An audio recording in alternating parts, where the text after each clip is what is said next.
कम से कम 4 से लेकर 10 किलोमीटर चलने की कैपेसिटी, और आपसे ज्यादा सहनशीलता अगर है तो वो आपका बच्चा है, नहीं तो वो आपका दुश्मन है। बुढ़ापे में वो नाच मारेगा आपका कि बुढ़ापा रो रो के निकालेगा। आज तो अपने पर निर्भर बना रहे बच्चे को आप, लेकिन जब बुढ़ापे में निर्भरता के लिए आपकी छाती में चलेगा, पैसे के लिए आपको गालियां निकालेगा और सुविधाओं के डिमांड करेगा, तब आपसे सहन नहीं होगा। पैसा दीजिए उसको, पैसा कमाइए, लेकिन तब दीजिए जब उस पैसे की वैल्यू और उस पैसे को यूज करने की कैपेसिटी उसमें आ गई। भगवान राम को किस चीज की कमी थी ये बताइए। उस टाइम के सबसे बड़े राजा श्री दशरथ जी अपने आप में महानतम, इससे बड़ा कोई आगे कोई राजा नहीं था। उन्होंने अपने बच्चे को गुरुकुल भेजा कि जा वहां पे, यहां पे नहीं। जैसे ही सुख सुविधाएं बच्चा लेना शुरू करता था, वैसे उसको घर से बाहर निकाल दिया जाता था। किसकी सेवा करता था? गुरु की। क्यों? उसका राजे का जो अहम है वो डाउन हो गया। झाड़ू लगाना, पोछा लगाना सब कराया जाता, लकड़ी काटना। क्यों? उनको ये एहसास होना बंद हो जाए कि हम राजा के बेटा हैं, पहला। दूसरा, कॉमन मैन की क्या क्या दिक्कतें होती है वो पता चल जाए। कॉमन मैन की क्या दिक्कतें हैं वो पता चल जाए। क्या कौन सी दिक्कतें हैं कॉमन मैन की? भूख, प्यास, शेल्टर, साफ पानी, साफ खाना, ये सब सुविधाएं कैसे आदमी को मिलती है ये पता ही नहीं लगता राजा को, अगर राजा अपने घर से बाहर नहीं निकालता। एक राजा बनने के लिए प्रजा बनना जरूरी है। एक राजा बनने के लिए प्रजा बनना जरूरी है। इसलिए पहले राजाओं के बेटा को प्रजा जैसा बना के रखा जाता था 15-15, 16-16 साल, तब जाके उनको सब समझ आती थी। तब वो छोटे से छोटे गरीब से गरीब प्रजा का भी ध्यान रखता था और अमीर जनता का भी ध्यान रखता था। इसलिए राम राज्य की स्थापना की बात की जाती है। राम राज्य के बारे में तो मैं नहीं जानता वो स्थापना कब होगी, लेकिन आयुर्वेद राज्य की स्थापना तो मैं इस जीवन में करके जाऊंगा। कोई चिंता मत करिए। आयुर्वेद राज्य की स्थापना होगी 10 साल के अंदर। 10 साल के अंदर आयुर्वेद के अलावा ना कुछ सुनाई देगा, ना कुछ दिखाई देगा, ना कोई विश्वास होगा और ना इसके अलावा कोई पैसे नजर आएगी। क्यों? ये कंप्लीट साइंस है। 5000 साल से जो साइंस चली आ रही है, क्या वो कंप्लीट साइंस नहीं है? 5000 साल से जो कंप्लीट साइंस हमारे साथ हमारे आज निर्भर होती जा रही है, वो कंप्लीट साइंस नहीं है। आज ध्यान से सुनिए, यहाँ पे कितने लोग हैं। आयुर्वेद की इंपॉर्टेंस समझने के लिए एक छोटा तो उदाहरण देना, बड़े आराम से सुनिएगा। एलोपैथी को आए, एंटीबायोटिक को आए कितने साल हो गए? 40, 50, 60, 80 साल, 100 साल, ठीक है। एंटीबायोटिक हम खाते हैं, बच्चों को देते हैं, वही एंटीबायोटिक 5 साल के बाद काम करना बंद कर देती है। हाँ जी ना? खुद एलोपैथी बोलती है कि जो डॉट्स, जो एंटीबायोटिक हम टीबी में देते हैं, वो कुछ सालों बाद उन्हीं लोगों पे काम करना बंद कर देती है।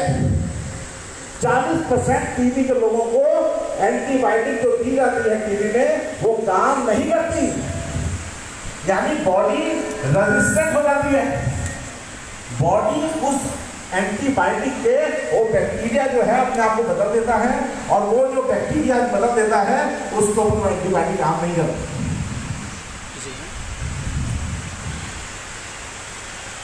5000 साल से नींद इतना अच्छा क्यों काम करती आ रही, तुलसी इतना अच्छा काम क्यों करती आ रही? बॉडी कभी सुना है कि नींद से एलर्जी हो गई? सुना है? नींद से बॉडी रेजिस्टेंट हो गई है, काम नहीं कर रही है? सुना है? तुलसी से काम नहीं कर रही, हल्दी से भी काम कर रही। जो हल्दी 5000 साल पहले जिस गुणवत्ता के साथ काम करती थी, उसी गुणवत्ता के साथ आज हल्दी तुलसी उसी गुणवत्ता के साथ काम करती आ रही है। हाँ जी ना? यस। आपको एक बार कोरोना हुआ, आपने तुलसी खाया, कोरोना को ठीक कर दिया तुलसी ने, दोबारा कोरोना हुआ फिर तुलसी खाया, उसी इफेक्टिवनेस के साथ, उसी पावर के साथ फिर तुलसी ने काम किया, फिर कोरोना खत्म, फिर कोरोना हुआ, फिर तुलसी खाई, फिर उसी पावर के साथ खत्म किया। हाँ कि ना? ये है पावर ऑफ आयुर्वेद। अब ये कैसे काम करती है ध्यान से सुनिए। यहाँ 300-400 लोग बैठे होंगे, ये 400 के 400 लोग में से 10 ऐसे लोग हैं, मान लीजिए 10 ऐसे लोग हैं जो कि यहां पे बम गिराने आए, मान लीजिए, यानी कि यहां पे मिलिटेंट्स हैं 5 लोग, 6 लोग बैठे हुए, ठीक है। अब अगर हमने उस मिलिटेंट्स को मारना है तो क्या तरीका है कि हम गोली मारे उसको। अब गोली मारे एक आदमी को लगेगी 10 आदमी को, यानी कि हमने सबको मार दिया। हाँ कि ना? मारना तो 5 लोगों को मार दिया, 50 लोगों को। लेकिन आयुर्वेद क्या कहता है कि जैसे ही हम नीम तुलसी हल्दी खानी शुरू करते हैं, वैसे ही, बिल्कुल वैसे ही हमने क्या किया, उसका खाना पीना बंद कर दिया। जो खाना पीना बैक्टीरिया को चाहिए, वायरस को चाहिए, कोई माइक्रो ऑर्गेनिज्म है, उसको जिंदा रहने के लिए खाना चाहिए कि नहीं, ऑक्सीजन चाहिए कि नहीं, वो ऑक्सीजन खाना पीना उसका बंद हो जाता है नीम तुलसी लेते ही। और कोई बैक्टीरिया कितने दिन, मान लीजिए आपका खाना पीना बंद कर दिया, कितने दिन जिंदा रहोगे? 1 दिन, 2 दिन, 4 दिन, 5 दिन, 10 दिन, बस 10 दिन में खत्म। बिल्कुल वैसे ही 10 दिन के अंदर अंदर, 15 दिन के अंदर अंदर जो बैक्टीरिया वायरस की जितनी ग्रोथ होनी थी वो होती है, उसके बाद वो बैक्टीरिया वायरस मर जाता है। इसलिए कोई भी नीम तुलसी हल्दी डायरेक्ट कांटेक्ट में नहीं आती है वायरस के, दूर से ही बैठे बैठे उसे खाना पीना बंद कर देती है, उसको मार देती है। जब कांटेक्ट में आएगा तभी जान पहचान होगी। नीम तुलसी की जान पहचान ही नहीं हो पाएगी कभी। इसलिए जिस इफेक्टिवनेस के साथ 5,000 साल पहले काम करता था, उसी 5,000 साल बाद भी तुलसी हल्दी नीम काम करता आ रहा है। और दूसरी सबसे बड़ी एग्जाम्पल, जितना आयुर्वेद इंडिया में यूज होता है उससे ज्यादा अमेरिका में यूज होता है। जितनी रिसर्च इंडिया में नहीं हो रखी, उससे 500 गुना ज्यादा रिसर्च जो है आयुर्वेदिक दवाइयों की लगातार अंग्रेजी दवाइयों वाले यानी एलोपैथिक वाले और अमेरिका, इंग्लैंड, लंदन वाले करते जा रहे हैं। क्यों? कैंसर का सबसे बड़ा इलाज क्या जानते हैं? कैंसर का सबसे बड़ा इलाज क्या है? अदरक और हल्दी, ये सबसे बड़ा इलाज है। और इस पे करोड़ों की रिसर्च चल रही है। अदरक और तुलसी पे कई रिसर्च पेपर तैयार हो चुके हैं इसके। क्यों?